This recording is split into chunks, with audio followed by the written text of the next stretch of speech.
Bojkoti i mësimit për TikTok sot nuk funksionoi. As një nxënës sot, as në fillor, as në të mesme nuk la mësimin sot për Sali Berishën.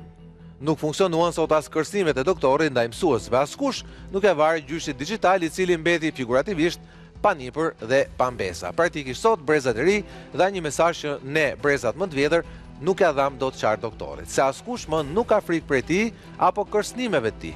Ai mbetet një plak i lodhur politik, ndërsa nipat e mbesat e brezit digital duket kanë pralla më interesante se sa fytyra ngrysur e një politikan i cili është kapur pas rrobave të veta dhe shtyn pafund vdekjen e tij politike i pakallur si një mumje në zyrën e tij në selin blu, duke mbajtur për fat keq në vdekje klinike opozitën dhe alternativën në këtë vend.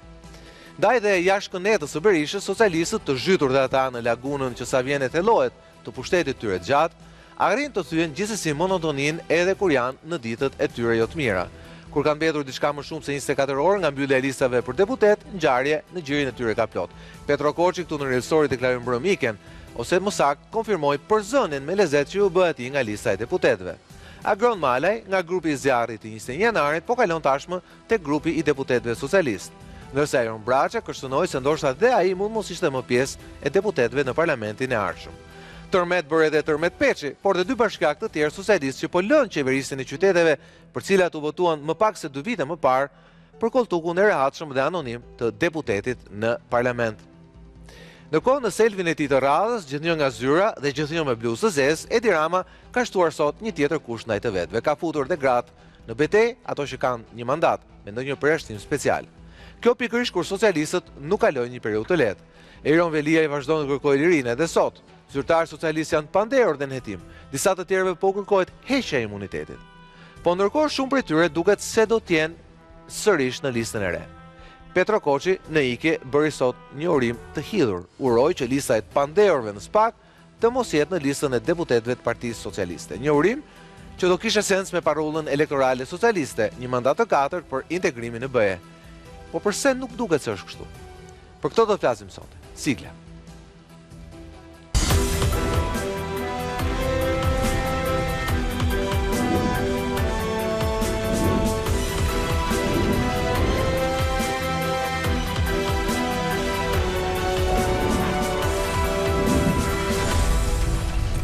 Mirëmbrëma dhe mirë se vini në Reelstor. Me mua sot në program është zoti Blendi Klosi, deputet i Partisë Socialiste dhe sekretar i përgjithshëm i saj, po evitoj interpretimin politik numri 2 Partisë Socialiste, pasi nuk ndihet mirë zoti Klosi, bëj humor. Faleminderit që jeni me mua sonte. Faleminderit juve. Është kënaqësi të kem program. Partia Socialiste është shumë e madhe, nuk ka nevojë për të vënë numra. Vërtet është. Skënder Mexhoshi, me mua mbrëma Skënder. Atëherë Skënder, do doja ta nisja me ty një koment për këto temi fundjava e gjatë e zotit Rama, takimet e tij, ritriti i tij me qeveri, drejtuesit lokal, drejtuesit qendror, deputetët, ministrat. Ka vazhduar sot, pritet deri nesër në orën 7, kemi mbledhjen e kryesisë Partisë Socialiste ku pritet disa orë para mbylljes së afatit zyrtar. Temi zyrtarizimi i një liste për gati 190 emrash kandidat për deputet. Përballë kemi patur primare, cilat Berisha i grisi sot dhe tha do të vendos vetë dhe kush do të jenë. Nga ana tjetër kemi një proces në thojza do ta quaja unë hibrid të Partisë Socialiste në përzgjedhjen e emrave të saj. Por doja ta nisja diskutimin për të mos humbur shumë kohë. Urimi i hidhur i Petro Koçit, urojta që në këtë listë mos jenë lista e njerëzve të hetuar apo të panderur nga SPAK? Në këtë moment që kalon Shqipëria, ka disa lloj vektorësh ose disa çelësa interpretimit të asaj që po ndodh në politikën shqiptare. Po e filloj nga ky i fundit që ti vendosën gojën e Petro Koçit, është ai i një pastërtie më të madhe të elitës politike, sa herë që ajo duhet kalojnë sitën e zgjedhjeve, e cila siç ne dim nuk është vetëm një sitë elektorale ku merr vota, është dhe një sitë procedurale, burokratike ku përcojnë formular, është një entitet i ri që drejtësia e re që zhgon sipër, shihet e shkuara. Që po e përcakton listën, pra kjo urimi i hidhur i Koçit ky ishte. Zgjedhjet janë dhe një mos më zëvendësoni me Zgjedhjet janë dhe një veting, pra nuk janë thjesht një akt i hedhjes një vote. Në këtë sens, Partia Socialiste ka shumë probleme, sepse në 12 vjetë qeverisje objektivisht është lodhur nga pushteti, është korruptuar, është dhjamur, është ka humbur stimujt e tjerë. Pra, urimi Petrokoçit është i drejtë dhe Edi Rama çka bërë, e këtu dalim pastaj tek çelësat e tjerë të leximit të situatës, që Rama bën atë që fut procedura të cilat mund të jenë intencione pozitive, por për mendimin tim janë procese krejt mekanike edhe të pavlera deri diku, sepse mundohet ta pastroj kuadratin e tij deputetëve duke futur me anë deputetit që duam, ose rekrutimeve, ose politikave të çuditshme gjinore që këtu duhet të ketë patjetër gra dhe nuk duhet të ketë burra. Siç thoshte dikur që ose kryesisht vetëm gra. Po, kryesisht vetëm gra. Siç thoshte dikur që gjithë prefektët duhet të jenë ushtarak. Domethënë ka disa ide pak të çuditshme në lidhje me rinovimin, si till. Politika sokol është një art, është një mjeshtri e cila të kërkon para zgjithash që ti jesh dikush dhe të kesh diçka për të thënë. Rekrutimet të tilla, ne këtu i kemi diskutuar, Rama po i bën, disa prej tyre do t'i fusi dhe në listat e sigurta që ne t'i gjejmë me do e mos edhe në kuvendin e ardhshëm, pas 11 majit, duke hedhur më të vjetrit në fushën e betejës për të marrë votat, dhe kjo taktikisht i jep një shtys nga poshtë listës dhe është e mirë për numrat e fushatës, sepse ngre vota për të ardhur dhe për të votuar në ditën e zgjedhjeve. Nga ana tjetër, procesi i rekrutimit për mua mbetet i improvizuar dhe defektos, sepse nuk mjafton të kesh mbaruar me një dëftesë ose diplom të mirë diku në Amerikën Veriore apo dhe në Evropë. Duhet të jesh dikushi, ose siç thot avokat Ngjela, ke ose s'ke verb. Nëse nuk ke verb, rrin një zyrë dhe bën teknokratin ose burokratin.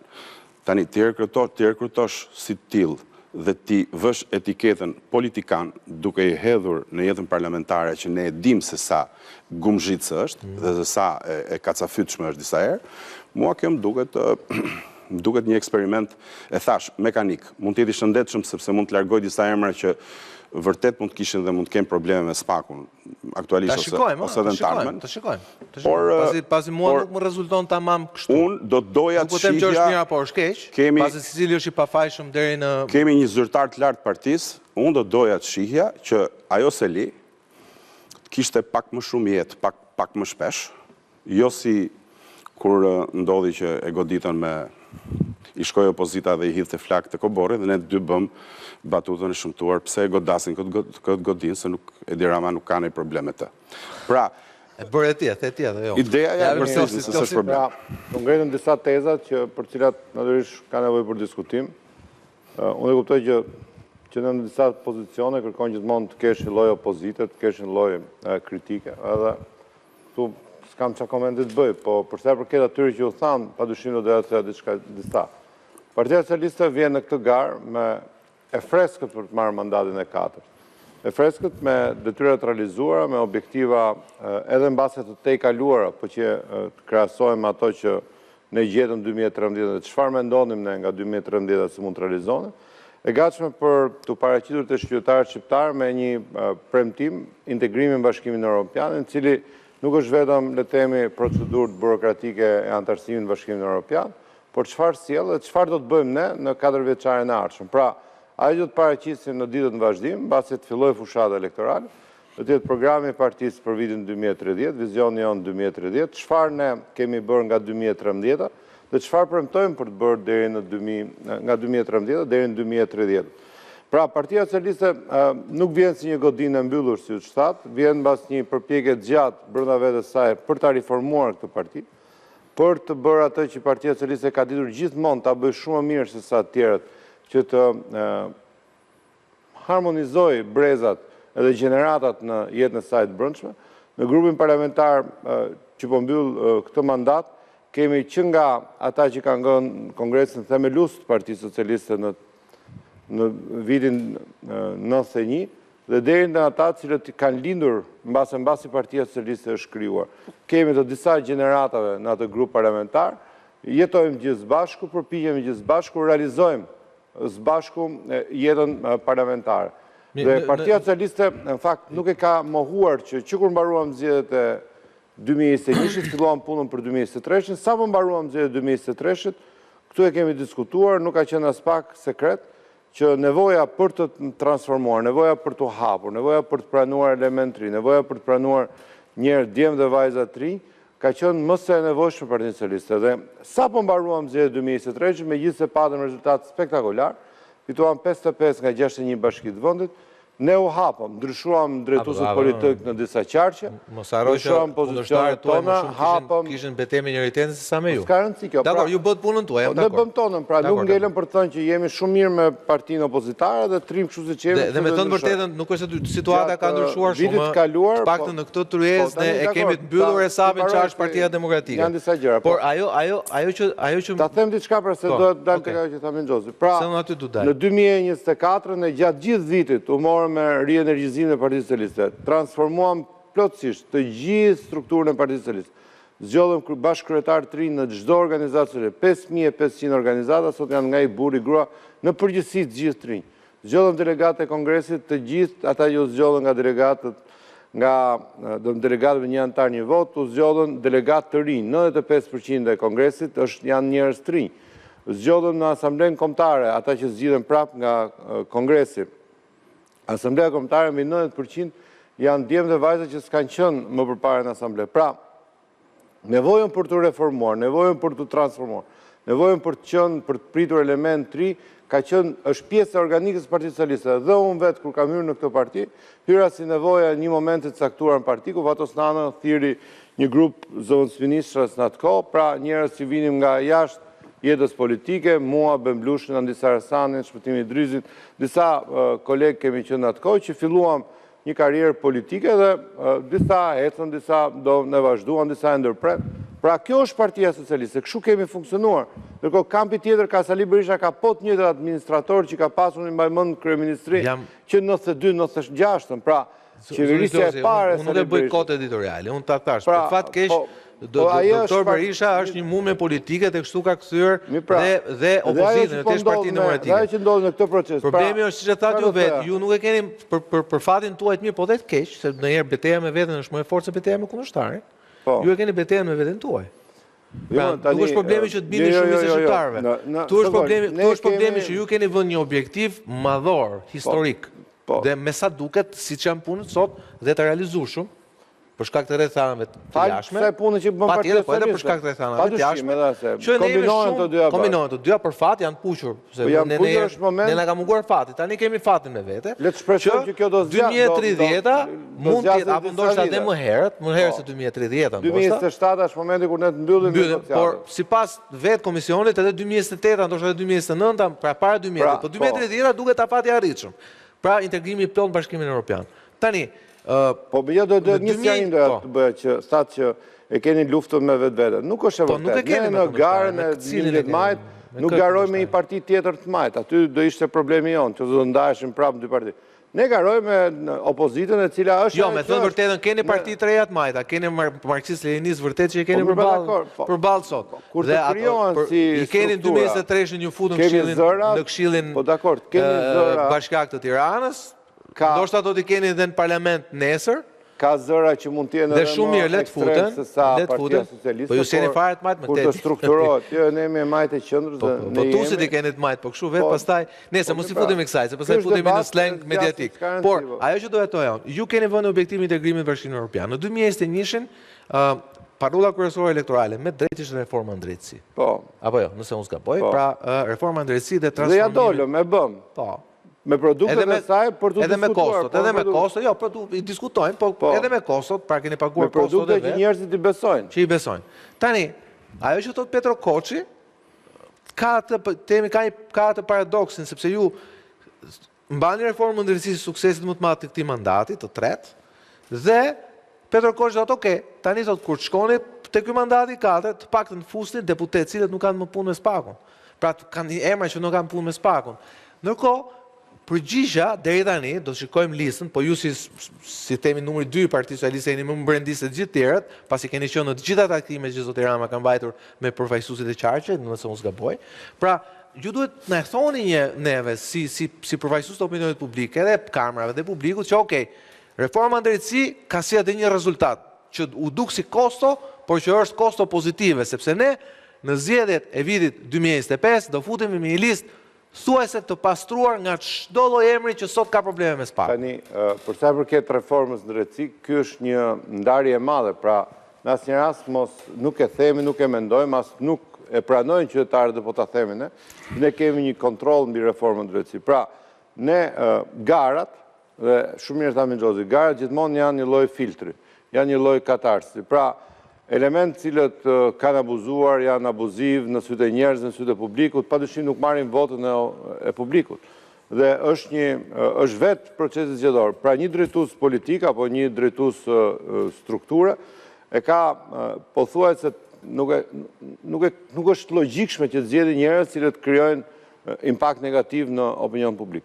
Pra, por ama që të themi që ne do marrim tani dhe të japim 100% le të themi garancinë që ata që do dalin nesër nuk do jetojnë, po Jo. Për shkak, unë nuk do të përmend emra. Ne në 11 maj 2025 raportin me drejtsinë e re. Unë nuk dua të përmend emra sepse për fat keq Shqipëria është një vend shumë i vogël dhe ne i kemi të gjithë miqë, shok, majtas dhe djathtas.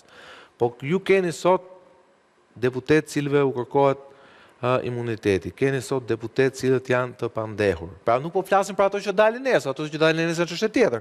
Po këto që janë sot. Pra, do jenë këta emra sërisht diskutimi sepse në fund fare vendimi është politik apo jo? Po pra, i vetmi fare do të jetë kryesia e partisë që do mendon se I vetmi diskutim që ne kemi në raport me drejtsinë e re është ajo, domethënë parimi i madh i pafajësisë. Për sa kohë që nuk janë të dënuar, askujt nuk i pengohet e drejta për të kandiduar, për të qenë pjesë e listës, pra duke thënë atë që kemi thënë shumë shpesh, pra vullneti i kësaj force politike bëri që të ketë ligjin e dekriminalizimit. Pra, ne sot, kush do të kandidoj nesër, do duhet plotësoj një formular i cili është përsëri një formular vetë dekriminalizimit. Dhe ne që kemi bërë disa herë, e ribëjmë prapë atë, dhe të rinë që hynë, e ribëjnë deklarimin e pastërtisë tyre të figurës. Pra, kjo politik ka kohë që funksionon, tani gjatë rrugës se dalin problematikat caktuara. Patjetër, në rregull, nuk po flasim për ato që dalin më pas. Apo treja. Po flas për ato që janë. Sot janë disa çështje, jo. Sot janë disa çështje dhe nuk kemi asnjë mbrojtje për këtë. Jo, sot janë disa çështje të hapura dhe janë disa persona, disa deputet cilët sot shkojnë tek dera e SPAK-ut, ajo rrugica qore, nga pas ku shkojnë për të pyetur. Fakti që shkojnë aty s'do të thotë që janë fajtor. Po janë pandehur më. Po nuk janë fajtor. Kur të shpallen fajtor nga gjykata, do të kemi një vendim të fundit. Pra këta nuk përjashtohen nga mundësia e rikandidimit. Mund flasë për parimin. Dhe parimi është për sa kohë që nuk kanë një vendim të fundëm gjykata dënimi tyre, padyshim ata i kanë gjithë drejtat si çdo qytetar i Republikës së Shqipërisë, që ka mbushur moshën 18, është banuesi kësaj Republike dhe mund të kandidojë, mund të votojë. Nuk ka një filtr që thotë, meqense ka një çështje të hapur dikush, jo, unë them ta vendosni ju këtë, ato e vendosni ju këtë filtr. Kush firmos? Se kjo nuk është logjikshme, pra çfarë do të thotë? Se kush firmos është në gjykim. Ti thua, unë kam patur arritjen time të madhe reformën drejtësi dhe ka thënë zoti Rama do ta paguajmë edhe vetë të kosto. Mjafton që këtë vend të ngrejmë një drejtësi që është e pavarur. Patjetër. Atëherë normalisht çfarë mesazhi jep ti njerëzve kur ti kandidon njerëz që kanë një problem sot të hapur, nuk po them të mbyllur, po të hapur me drejtësi. Unë nuk po them as po as jo. Unë po them parimin. Dhe parimi është parimi jemi dakord gjithë. Për sa kohë, po flasim për përfaqësimin politik për të votuar dhe për të votuar nuk mund të ketë një kufizim ekstra që ta realizojë këtë, sepse thash, ju thoni numrat të dënuar, pra e kemi bërë disa herë këtë debat, se sa janë njerëz që kanë firmosur. Me mira janë njerëz që kanë firmosur. Kanë firmosur reforma, koncesione, tendera, politika të caktuara, veprime administrative, dhe të gjithë janë në gjykim. Të gjithë gjykohen, qoftë nga kontrolli i brendshëm, qoftë nga antikorrupsioni, kontrolli i lartë i shtetit, nga organet e drejtësisë, nga prokuroritë e rrethave, nga prokuroria e përgjithshme, nga prokuroria e SPAK-ut. Pra të gjithë janë në tim. Që nuk mund të thosh, meqense ti ke një çështje që po gjykohet, ti nuk kandidon. Jo, mëse ai mund dalë dhe i pafajshëm. Është në tim po deriva. Pra, parim nuk mund të ketë. Jo, parim nuk mund të ketë. Parim pa pajisësh një gjë tjetër. Pa ama mesazhi që jep ti që mund ta them parimin tani? Po. Siç mendoj unë se duhet të jetë paktën që ajo që thotë zoti Klosi qëndron në në teori, nuk ke që heq asgjë. Jo, në praktika është prezumimi i pafajësisë. Njeriu është i pafajshëm derisa dënohet. Madje me vendim të formës prerë. Pra jo të shkallë parë, por deri në gjykat lart. Dytë edhe në vijim pastaj, nëse shkon të lartën ose në Strasburg. Tani, ideja është këtu Vesi Sokol që kjo është partia më e madhe e Shqipërisë. Është partia që ka pushtetin për 12 vitesh. Është partia që i njeh të gjitha zyrat e këtij shteti. I njeh të gjitha procedurat që kanë kaluar në këtë shtet. Unë jam i bindur që Rama ndodhet në atë që quhet tavolina e butonave, ku është çdo kryetar qeverie dhe çdo kryetar maxorance. Pra ka edhe burime informacioni legale, edhe ato që janë të mbyllura dhe që janë të shërbimeve etj. Pra, dhe këtu unë ndahem me Klosin në atë që vërtet prezumimi pafajësisë teorikisht i kap të gjithë. Por prezumimi pafajësisë Sokol nuk do të jetë një varg që të gjithë këta do t'i nxjerrë në anën tjetër të lumit. Sepse ka të prezumuar të pafajshëm, të cilët kanë një akuzë të lehtë, të fryrë, të sajuar, ose që nuk ka shumë kosto rrugës dhe momenti peshimit kandidaturave duhet ta ketë edhe këtë element brenda. Dhe ka të tjerë pastaj, të cilët në atë bursën e plus minuseve, ty vërtet sot të sjellin disa vota. Po nesër kur të shofësh faqet e para të gazetave dhe një 30 studio televizive që nuk pushojnë një javë, atë mandati që të kanë dhënë ta nxjerrin përhundësh. Pra, kjo parti që sot ka një dekadë kusur në pushtet, mendoj unë, në procesin e vlerësimit kandidaturave, ashtu siç merr ata djemt dhe vajzat me notat mira dhe me shumë gjuhë huaja që si njeh askush, si moment pastrimi dhe mirë bën deri diku, megjithëse janë krejt panjohur dhe s'dihet se ç'do të cillin, ashtu duhet të jetë në gjendje që edhe këta që kanë bërë një copë rrugë me këtë forcë politike dhe me këtë qeverisje, të jetë në gjendje të ndajë. Pa ju jeni dakord me idenë që me propozimin e hidhur të Petro Koçit që këta që janë në thojza lista e Spakut, këta Spaku nuk duhet të angazhoheshin në këtë listë kandidatësh? Lutem, unë nuk jam dakord që a priori lista e Spakut të jetë skuadra pushkatimit me vdekje, por nga ana tjetër, lutem, nga ana tjetër, unë them, po, Petro Koçi ka kërkuar një këtë lloj mase që për sa kohë që ti je aty, unë për arsye preventive ty nuk të fus. Unë do të thojë të jetë një politikë pak më selektive, por që të jetë një selektimi vërtet. Mos të jetë një raje shpatullash futu ti se të kam shok. Ka që nuk është vetëm Spaku. Këtu ka edhe nivele tjera që luftojnë korrupsion ose veprime të gabuara administrativ. Ne kemi drejtori në Ministritë të Drejtësisë, ka qenë, pak nëse e di unë dhe besoj aty është, antikorrupsion. Pra që kur gjen veprime të gabuara nga një drejtor apo nga një drejtor tjetër, e qonë kërkesën në institucionet përkatëse dhe shkarkohet nga detyra. Pra, por kur kemi dhe temi një gjykim për veprën e tjetër, mos të jetë vepër penale dhe të jetë vepër që të gjykohet nga, pra ai drejtora pa ai, le të themi, zyrtar i lartë, shkarkohet nga detyra, qose gjehet me veprime dhe padyshim, qose ka vepra të cilat janë në nivelet që ju thoni, është histori tjetër dhe këtu nuk është vetëm Spaku. Po këtu janë siç e tha shërbimi informativ, institucionet e brendshme të. Na të flasim për tradhti kombëtar pastaj, aty është tjetër. Prandaj po them që parimi është parim. Po të marr një shembull. Parimi është parim, analiza është analizë. Shikoj, zotë Kosi, ne mund të jemi shumë të avancuar në presionin pozitiv që ju bëjmë me pyetjet tona dhe me temën. Jo, s'ka probleme. E di pse jemi të avancuar, sepse çfarë i kërkojmë doktorit? Doktori është i pandehur për vete. Pra, me Berishën është një shenjë saktë që të gjithë kryetarët e koalicionit janë ose në burg ose të pandehur. Aty s'kemi çati kërkojmë sepse s'mund të kërkojmë atij se është i pandehur për vete. S'mund të kërkojmë zotit Meta se është në burg. S'mund të kërkojmë zotit Media por se si ja bëni këtë kërkesë doktorit, duhet ja bëni funksionarëve të lartë të Partisë Demokratike që janë qytetarë, më nuk është se kanë tani pse nuk do të je duke kritikuar derën e gabuar, ti e di. Këtë pikë. Por ajo pse ju a bëjmë juve? Ju a bëjmë juve? Dhe primaret që u sollën.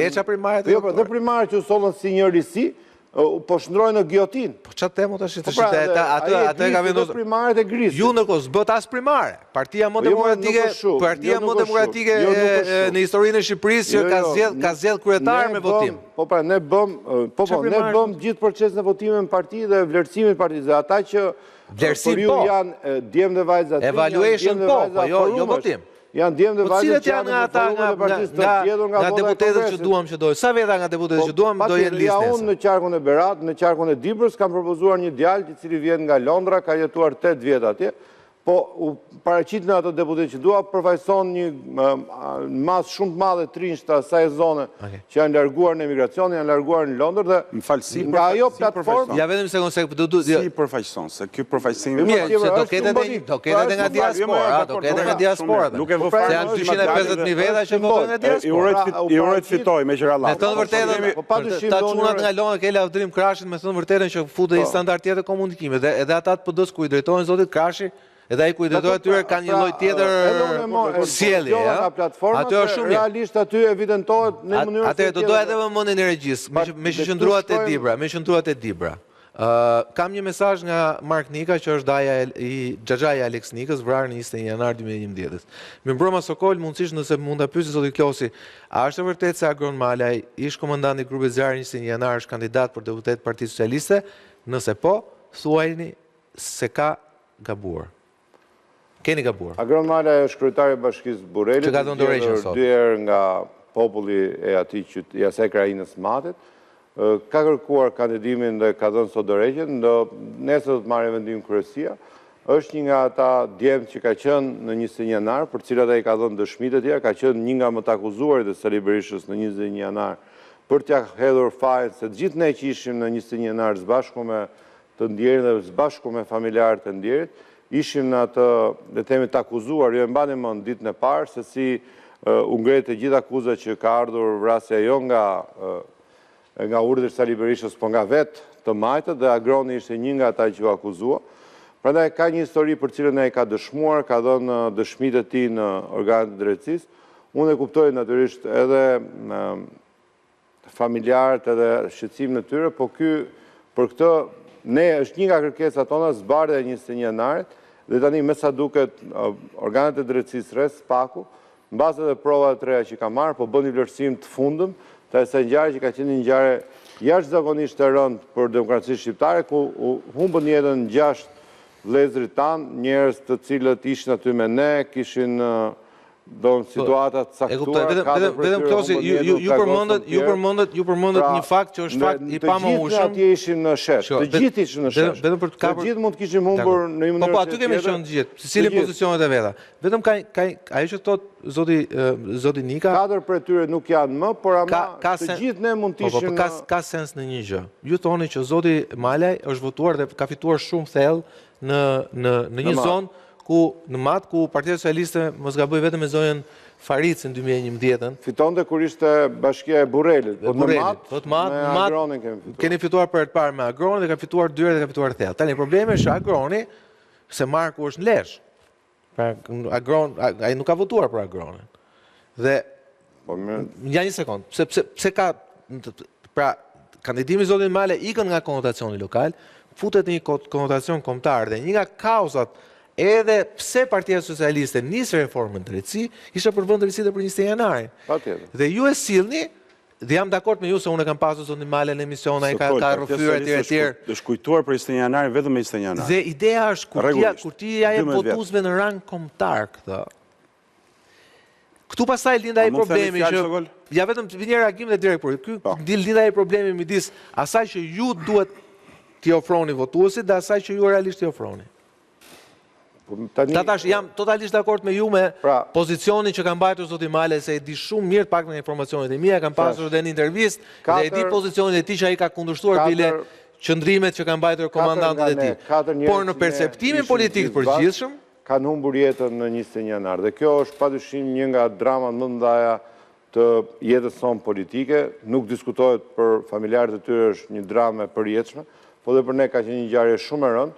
Dhe ajo 21 janari, dhe ju mund ta komentoni si doni prapë, se unë nuk ju ndryshoj dot mendimin tuaj. Jo, unë po them çfarë pyet zoti Nika, se është person në temin i palë interes në të gjë. Po mirë, padyshim, nuk diskutohet që po duhet shpjeguar edhe ky fakt. Agroni ka qenë padyshim në atë ngjarje, nuk e ka mohuar, por ama ka dhënë deklaratat e tij shumë të vlefshme për vazhdimin e procesit hetimor, ka qenë njeri i cili është marrë në pyetje, është marrë në hetim. Dhe po jo them që ka qenë u fut në këtë ngjarje si nga gjuajtësit duke me intrigën e Sali Berishës që tha që ditën e parë që vrasja ka ardhur nga vetë majtët, mbani mend jo, doli doktori në spitali ushtarak, tha që nga afër, doli thanë me thika, me çadra, me pistoleta të fsheta. Pastaj dola unë ca kolektin mi që pastaj doli ju komplotor në çepyt. Dakor, me këtë nuk e diskutoj fare. Ai është kapitulli i mbyllur për ne, por edhe domethënë por kjo apo jo Skënder është ai fija e hollë delikate midis të faktit, të vërtetës dhe perceptimit apo themi etikës apo moralit. Sa i përket perceptimit Sokoli, unë mikut tim zotit Nika dhe zotit Klosi do i thoja të njëjtën gjë, ku shpresoj që ata dy bashkohen. Do t'ishte krejt e papërfillshme se ku do të ndodhej fizikisht ose me punë zoti Malaj, sot, në qoftë se në 12 vite socialistët nuk do të kujtoheshin për 21 janarin vetëm datë 21. Është një 12 vjeçar që ka shihen e absurdit, me thënë drejtën, për gjithë ne që e kemi përjetuar dhe për gjithë ne që kemi parë se çfarë socialistët kanë premtuar në momentin që morën pushtetin 2013 në lidhje pikrisht me këtë ngjarje, e cila nëse sot është çuar në kalenda, aq se edhe vetë Spaku e heq qafe e çon prokurorinë e Tiranës dhe e detyrojnë që ta rifillojë pastaj hetimin, kjo ndodh sepse kanë kaluar 14 vite dhe nga 14 vite që kanë kaluar, në 12 prej tyre në qeveri ka qenë Partia Socialiste. Pra, partia e cila politikisht i ftoi ata njerëz atë ditë aty dhe që u vranë, siç thot me drejt zoti Klosi, mund të ishin vrarë edhe të tjerë, mund të ishin vrarë edhe eksponent partisë, për fat keq qelloi që u vranë ata 4 qytetarë të mirë dhe që kjo parti kishte dhe ka obligimin, unë e kuptoj retorikën me drejtësi të re, kuptoj që të gjitha e kuptoj, sepse këtu kemi qenë, por ama është prap e pa justifikueshme që vetëm në 21 janar ti marrësh për dorë ato zonjat e moshuara, ti çosh atje, të vësh lule edhe pastaj në datë 22 vazhdojmë jetën. Kjo nuk quhet, sepse nuk mund të justifikohesh vetëm me drejtësinë e re se ja ç'bëri drejtësia e re. 6 vjet Spak Sokol, ja çuan, zoti Nika e ka çuar në Spak. Ato që konsiderohen si prova të reja, dhe Spaku i çojnë prokurorit të Tiranës. Domethënë, urdhëroi dhe drejtësia e re. Po të mos ishe gjykata lartë, drejtësia e re. Po mos ishe Strasburgu. Strasburgu i pari. Se pastaj gjykata e lartë. Po Klosi. Drejtësia e re nuk veproi edhe pranë Strasburgut. Shumë gjëra tjera, edhe për këtë ngjarje që janë ndarë pushtetet. Nuk ka mazhoranca asgjë në dorë për të bërë gjykim mbi çështjen, sepse janë organet e drejtësisë. Po, Nika thotë këtë gjë që keni në dorë ta bëni, mos ta kishit bërë. Nuk kemi asnjë instrument që të gjykojmë mbi veprat e kaluara, nuk kemi asnjë instrument për dhënë gjykimin tonë, vetëm instrument që kishim në dorë është të bënim drejtësinë e pavarur. Dhe këtë realizuam. Vetëm gjë që kemi sjell produkt për le të themi pushtetin shqiptar në kuadër drejtësisë është reformimi tërësor i drejtësisë, dhe që njerëzit besojnë tek ajo drejtësia, siç ka besuar edhe zoti Nika, siç besojmë të gjithë ne, që organet e drejtësisë re do ta gjykojnë 21 janarin dhe për këtë do të marrin realisht vendim për sa i përket asaj që dim të gjithë, se kjo 21 janari nuk është asnjë gjë që ishte si e fshet, jo vetëm që ishim të gjithë atje, por Sali Berisha e ka pranuar vetë në emisione televizive që thotë po, unë kam dhënë urdhën, unë qellova, dhe po t'ishte se do hynin në gardh, do qelloja dhe më shumë. Dhe edhe prej 88 edhe me satanar, nëse do afrojë, nuk do jetonte më. Po pra, nuk është se ka një fshetësi në këtë që s'dim se çfarë. Jo, nuk ka. Detajet i gjykon drejtësia. Dakor. Thjesht ai thotë këtë që keni në dorë ju ta bëni, thotë pse e bëni. Megjithatë, keni arsyet tuaja, ndoshta edhe arsye elektorale, po siç do thash, debati që bëhet tu, ndoshta është debati që më i avancuar se ç'do i bëni një partie normale, për shkak se nuk ju kërkojmë ju që mos bëni ato që bëjnë gjithë partitë e tjera, ju kërkojmë ju të bëni diçka më shumë se ç'kan bërë partitë e tjera, me që si shtoni vetë, keni bërë reformën në drejtësi, me që si shtoni vetë po na premtoni, dhe inshallah e mbani kësaj radhe llafin, që Shqipëria të futet në Bashkimin Evropian vitin 2013. Ndërprerje shkurtër dhe rikthehemi pas pak.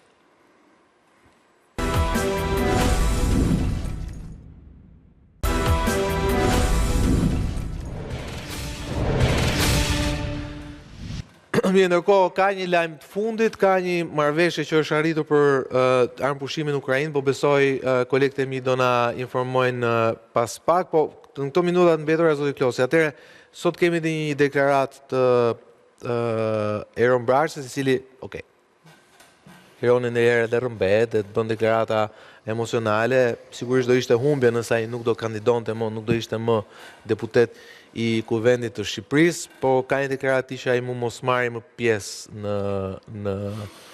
në proces, nuk e di sa e vërtetë është kjo. Tani Erion Braça është Erion Braça dhe e ka pasur gjithmonë stofin e rebelit.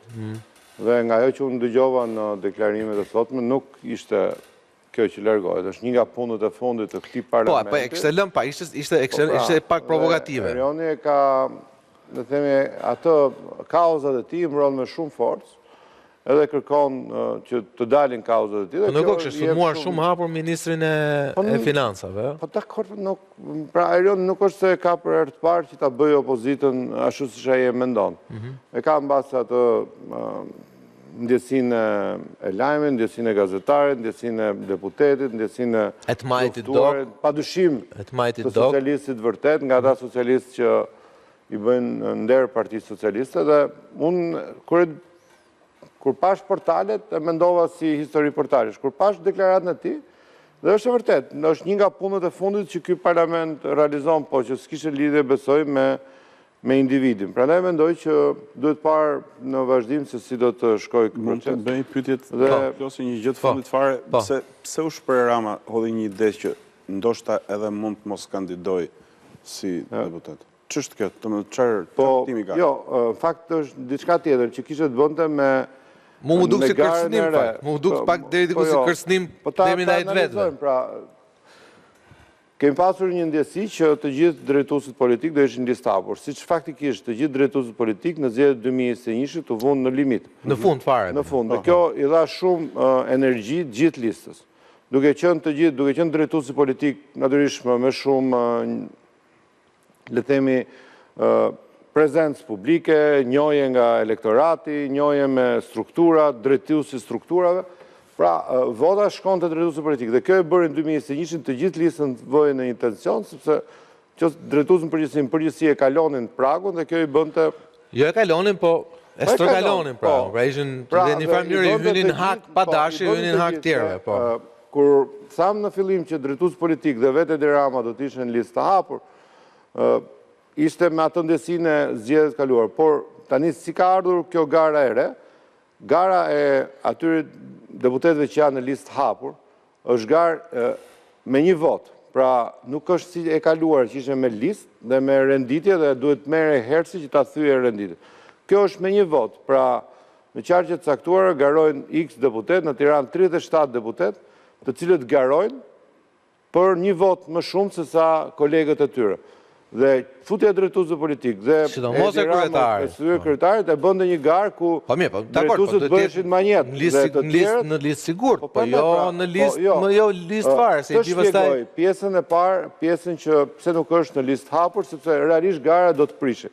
Pastaj pjesa tjetër, ta po e mendoj vendimin, nuk është se ta një vendim të fundit, por padyshim kryeministri është kryeministër, është drejtuesi i partisë dhe i ka të gjitha atributet kudo qoftë në listë. Pra, po them që kjo është ndjesia që pse si jemi ne në listë hapur, sepse drejtuesi politik padyshime ndërrikon garën për të tjerët. Bëhet manjet që thith më shumë votat, ndërkohë që duhet jenë të gjithë kolegët që garojnë në mënyrë të shpërndarë kudo në Shqipëri, në gjitha listat të shpërndarë në 12 qarqe në kudo në Shqipëri, të garojnë me emrin e tyre, natyrisht me siglën e partisë. Pra Petro Koçit pak të kjo pjesë ka drejta, po se kjo që Koçi që ngreti parë publikisht para 2 ditësh, pra ka drejtë kjo pjesa që do ta fuste ngërsh garën temi Prania Ramës në listë.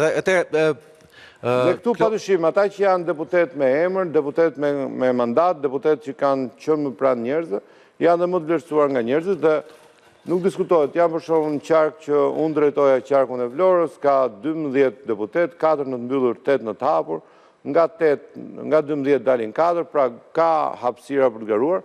Nuk është e njëjta gjë në qarqet më të vogla, ku janë më pak deputet, po kudo ka garë, edhe kudo Partia Socialiste dhe këtë mekanizëm e shfrytëzon më mirë dhe do shikoni listat e PD-s nesër, se si do ta ngurcojnë pjesën e mbyllur. Se ngelëm te paralajmërimi Braçës në Strisha, por çfarë parashikimi keni ju, zoti Klosi, për për temi rezultatin e Partisë Socialiste këto zgjedhje dhe e bashkëngjitur me këtë efekti Veliaj në këtë rezultat. Është pyetje që është bërë se në gjitha studiet që kam qenë, pra çfarë parashikojmë, padyshim parashikojmë të jemi më të fortë se sa në 2021 për ato çfarë kemi bërë dhe për ato çfarë premtojmë të bëjmë, për mënyrën se si do ta organizojmë të fushat, për mënyrën se sa shumë kemi punuar që kur të vi kjo ditë të jemi të përgatitur dhe mos kemi surpriza në strukturën tonë, që ne jam më shumë se sa në 2021 nuk do të thotë wow, po do të thotë që të jemi shumë më shumë në mandate, të jemi më shumë 74 mandate, të jemi më shumë në mandate, po të jemi më shumë edhe në pëlqim publik edhe në vlerësim publik. Është dhe vota e diasporës, e cila është një votë e re, një ekuacion i ri i shtuar në këtë enigma tonë elektorale, e cila sjell me bindje një votë majoritare të fortë për Partinë Socialiste, pasi kemi punuar shumë edhe për atë votë dhe kemi një përpjekur që të shkojmë me shumë, le të themi, forcë te kjo raport i ri që është ndërmjet emigracionit edhe Shqipërisë, pra shqiptarëve të Shqipërisë dhe shqiptarëve në emigracion. Një politikë kombëtare kjo që duhet vlerësuar më së miri. Dhe padyshim edhe në Tiranë, ku marrja e Erion Velis nga detyra, dhe këtë e kam thënë shpesh dhe kemi thënë gjithmonë, në vazhdimi punëve dhe projekteve të nisura në Bashkinë e Tiranës, padyshim do ndihmonte qytetin 8 së më përpara dhe kjo ka ndikimin e tij. Por Partia Socialiste është parti e fortë që struktura është e qëndrueshme, struktura është, le të themi, mbledh votën masive, ku individët kryejnë ato rolet e tyre, po struktura është e qëndrueshme, punon dhe besoj edhe në Tiranë do të kemi fitore të pastër elektorale. Një koment i shkurtër, Skënder? Lidhje me deklarimin e rezultatit që thot Klosi, pra do kemi më shumë se 74 mandate dhe efekti Velia në Tiranë që thot ai është, po temi nuk është ndjeshëm. Efekti negativ. Partia Socialiste ka dy element, një të favorshëm dhe një të pafavorshëm në këtë zgjedhje në krahasim me 2021. 2021 pati koagulimin maksimal të opozitës dhe goditjen e fokusuar me gjithë ligjin elektoral u arrit të krijojë një masë kritike e cila mori jo pak vota. Domethënë 2021 ka qenë ai 35.000 votë që i famshëm që Lulzim Basha thoshte majtas djathtas, që ne kemi distancë krejt e vogël, me kishte parasysh thesin e madh votave proporcionale, domethënë që vërtet LSI-ja mori shumë vota dhe mori pak mandate, sepse ishte ligj elektoral. Në këtë sens, PS këtë radhë ka një avantazh të madh, në krye është Berisha, Spaku ka hyrë dhe ka bërë masakër politike në krye të opozitës, siç e tham, Berisha është po krerët e partive, në paktën Ramën e kemi në fushat, Berishën e kemi vërtet, po e kemi të pandehur. Ilir Meta nuk e kemi në fushat. Mediu është i pandehur gjithashtu. Pra, janë me probleme të rënda. Gjithashtu, përçarja e skajshme, edhe për shkak të partive të reja, po edhe për shkak të grimcave të tjera që kanë dalë nga PD, e ka lënë Berishën vetëm me besnikët. Pra, ky është një avantazh. Në anën tjetër është dizavantazhi i konsumit. Janë 4 vjet më tepër në krahasim me 2021, është një histori me Spakun që ti sapo e the më tepër dhe është një peshë e shtuar, kështu që nuk e dim si do balancohen këto dyja. Unë mendoj që nuk do të jetë shumë larg rezultatit 2021. Klosi, 4 vitet për mua shërbejnë për dëshmuar edhe njerëz se si punojmë dhe çfarë kemi realizuar në këto 4 vjeçar 2021-2025. Kemi bërë gjëra të mëdha dhe kemi shtruar një rrugë shumë të rëndësishme për integrimin në Bashkimin Evropian, kemi ndryshuar shumë gjëra në infrastrukturë, në rritjen e ekonomisë së vendit, në turizëm, në shumë aspekte të jetës së vendit, në spitale, në shkolla, në infrastrukturë, në gjithë vendin. Prandaj këto 4 vite na kanë ju e shikoni si barë, unë e shikoj si progres edhe si mundësi për njerëzit për na gjykuar për më mirë. Unë kam vetëm një pyetje të fundit, zoti Klosi. Me gjas ju do i fitoni zgjedhjet, paktën edhe sondazhet që sapo kanë dalë sonte tregojnë diferencën midis jush dhe kundërshtarëve, Ramës me rivalin e tij drejt për drejt dhe përgjithshmëritë e politikave. Por Berisha për shembull dje dha një mesazh, ta mua kam marrë ftesë nga Edi Rama që ta shkrim Spakun dhe unë e kam refuzuar atë. A mund t'i premtoni sot shumicës e votuesve shqiptarë cilët e përkrajnë drejtsinë e re, pavarësisht që dikush mund të jetë i mërzitur, i shqetësuar për mënyrën se si trajtuar Erion Veliaj, apo si ndonjëherë ka 2 metra të ndryshëm se si trajtojnë të majtët e djathët nga prokuria posaçme, por a i premtoni shqiptarëve që nuk do keni një pazar të ri për drejtsinë e re me Sali Berishën? Ne kemi premtuar këtë shpesh, Edi Rama e ka thënë sa herë ka dalë në televizor, që vetmja garanci për funksionimin dhe ekzistencën e drejtësisë së re është Partia Socialiste.